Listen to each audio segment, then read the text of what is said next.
Hello students, this is Payal ma'am here. Today we are going to discuss about the breathing system or the respiratory system and the skeletal system as well. So let us begin first with the breathing system. Let us first understand what is the meaning of breathing. So breathing is a process of taking in oxygen and giving out carbon dioxide. This process is very vital for us, as if this process stops for more than even 2 minutes, then one can die. So let us see the various parts of the breathing system of the human body. So the air rich in oxygen first moves into the body through the nostrils or the openings of the nose. In the nostrils, there are some hairs and mucus, which is a sticky liquid. Both of these help in trapping the dirt and letting in fresh air inside our body. The air then travels down the trachea or the windpipe and moves into the lungs. So as you can see in the diagram, the trachea divides into two bronchi. Okay, each one is called a bronchus. So it divides into right bronchus and the left bronchus. These bronchi, after entering into the lungs, they further divide into bronchioles. The bronchioles then finally end up into a bunch of grapes-like structures called the alveoli. The alveoli or the alveoli are surrounded by the blood vessels through which oxygen is given into the blood and carbon dioxide is given back in the alveoli, from where the carbon dioxide is exhaled or released out of the body. So let us watch a video which will help you to understand the things even more better. So you see, in breathing, as I told you already, we take in oxygen and give out carbon dioxide. Now let us see how a molecule of oxygen gets transferred to the lungs and how a molecule of carbon dioxide gets released out of the lungs. So as you can see here, the oxygen molecule through the nose, it gets into the trachea or the windpipe. Now here the trachea is guarded by C-shaped or semicircular rings of cartilage that prevents it from collapsing when there is no air in it. Okay. The oxygen then further moves down into the lungs through the bronchi. From the bronchi, it goes into the bronchioles after entering into the lungs. And finally, to these blue colored circular regions, as you can see here, which signifies the alveoli. These alveoli or alveoli are surrounded by blood vessels, as I already told you. So, oxygen goes from the alveoli into these blood vessels, and the carbon dioxide enters the blood vessels from our body. Then this carbon dioxide again travels via the bronchioles, the bronchi, the trachea, and finally through the nose it is released out of the lungs. So this is how the process of breathing is carried out in our lungs or in our breathing system. Next, we will move on with the skeletal system of our body. Okay, so the skeletal system includes all the bones and joints of our body. It makes the framework of the body, it gives shape and support to the body, it protects the inner delicate organs of our body, and remember, it is made up of 206 bones. These are the functions of the skeletal system which you need to remember. Now, next, the structure of a bone. The bones are made up of calcium and phosphorus mainly. They are all living entities. Okay, they have connections of nerves and blood vessels which are necessary to keep them alive. That's why if the bones get broken, we feel the pain. Why? Because they have the connections of nerves and blood vessels inside them. And mostly it's because of the nerves that we feel the sensations of pain when we get hurt in our bones.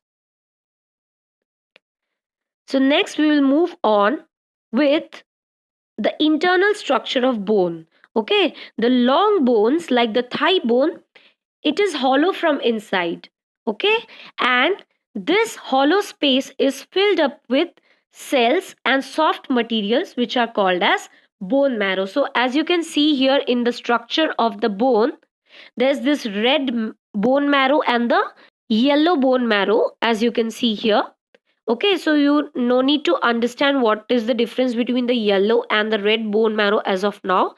Just remember that the blood cells are manufactured inside this bone marrow, and hence these are also known as the factory of making blood cells. So this might come in the exam.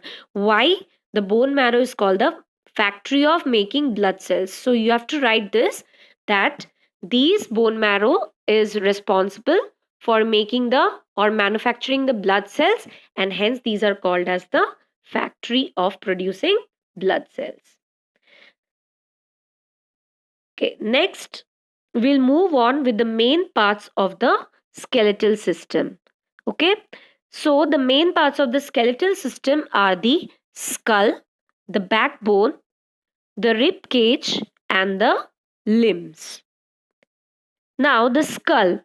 The skull is made up of 8 closely fused bones. So it is very necessary for you to remember the number of bones involved in each of these parts. Okay. So it is formed of 8 closely fused bones.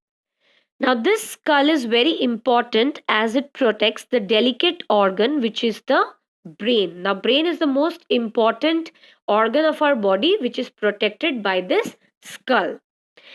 It consists of the two jaws. Okay, as you can see here, I've already marked in the diagram.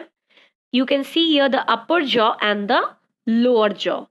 Okay, now the lower jaw is only movable.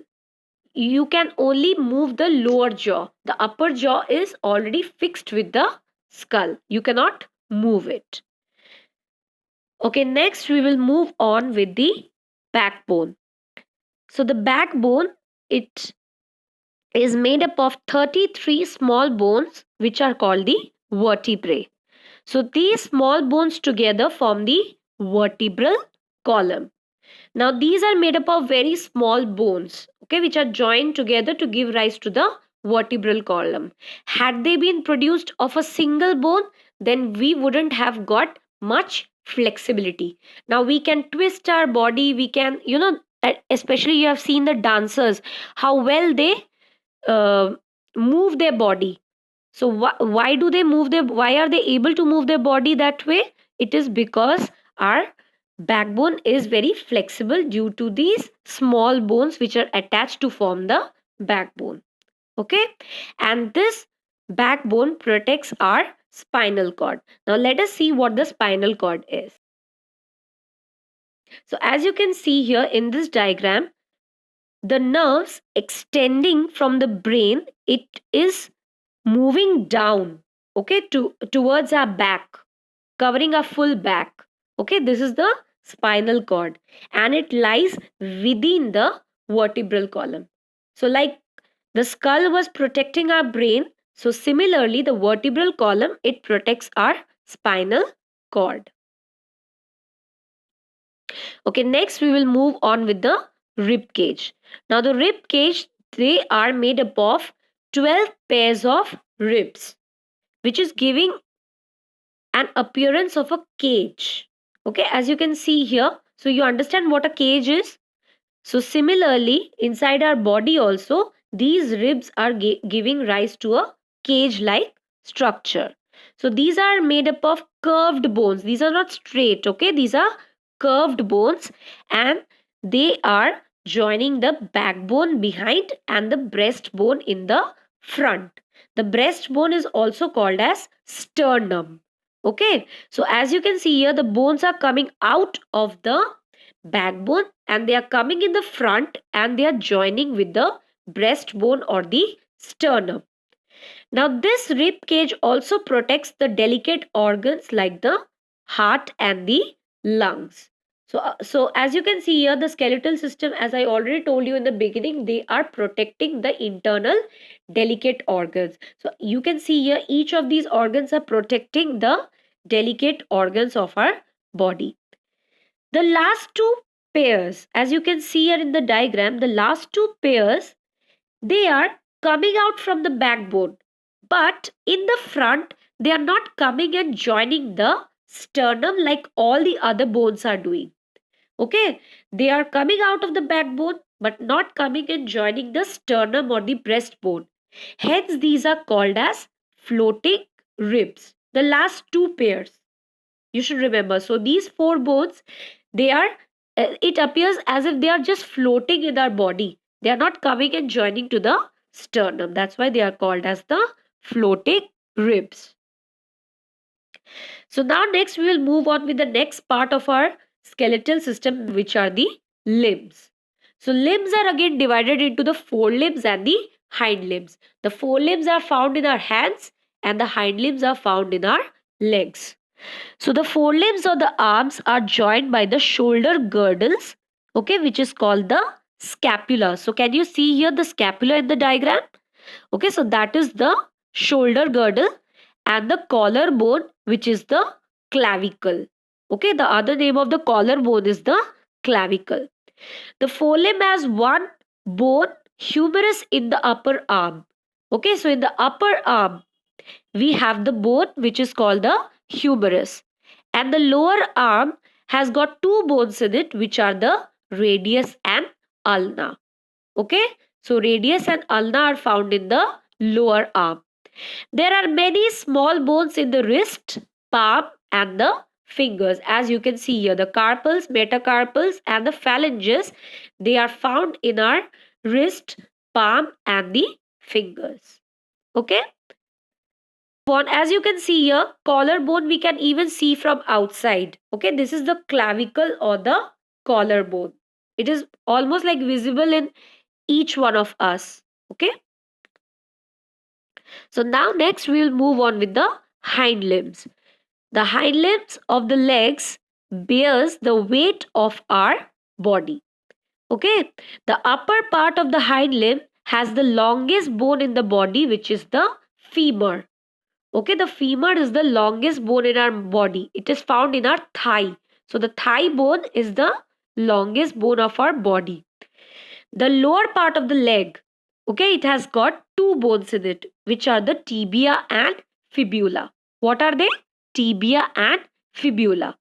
Same way, our ankle and our feet has got the small bones, okay, which are again called as tarsals and phalanges. So you need not remember tarsals and phalanges as of now. Just you can remember the names of these bigger bones, which are the femur and the fibula and tibia. So if you remember this, then it's enough. Okay, so this completes our skeletal system, the main parts of the skeletal system. We will move on with the mechanism of breathing and with the joints in our next video. So thank you, students.